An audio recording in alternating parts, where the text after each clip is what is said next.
আন্তর্জাতিক ফিলিস্তিন সংহতি দিবস উপলক্ষে মার্চ ফর প্যালেস্টাইন কর্মসূচি পালন করেছে বৈষম্য বিরোধী ছাত্র আন্দোলন। কর্মসূচির অংশ হিসেবে দুপুরে পতাকা মিছিল ও সন্ধ্যায় সাংস্কৃতিক সন্ধ্যা হয়।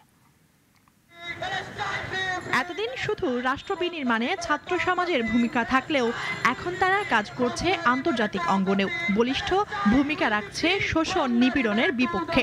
হ্যাঁ, বলছিলাম বৈষম্য বিরোধী ছাত্র সমাজের কথা। 29 নভেম্বর ফিলিস্তিনি সংহতি দিবসকে কেন্দ্র করে কর্মসূচি পালন করেছে বৈষম্য বিরোধী ছাত্র আন্দোলন। আহ্বায়ক হাসনাত আব্দুল্লাহ ও জুলাই স্মৃতি ফাউন্ডেশনের সাধারণ সম্পাদক সার্জিস আলম এ নিয়ে ঘোষণা দেন আগেই। ঢাকা বিশ্ববিদ্যালয়ের রাজু ভাস্কর্যে বেলা ৩টায় এই কর্মসূচি ঘোষণা করা হয়।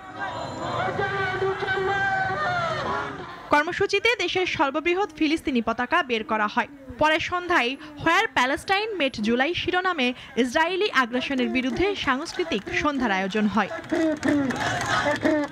1977 সালে জাতিসংঘের সাধারণ পরিষদ প্রতি বছর 29 নভেম্বর ফিলিস্তিনের প্রতি সংহতি দিবস পালনের আহ্বান জানায়। 1987 সালে ফিলিস্তিনি রাষ্ট্র প্রতিষ্ঠার প্রস্তাব অনুমোদিত হওয়ার পর থেকে দিবসটি পালিত হয়। মুনিয়া জুথি, নাগরিক, Dhaka. Double million offer Walton fridge কিনে পেতে পারেন 20 লক্ষ টাকা, রয়েছে কোটি কোটি টাকার নিশ্চিত উপহার।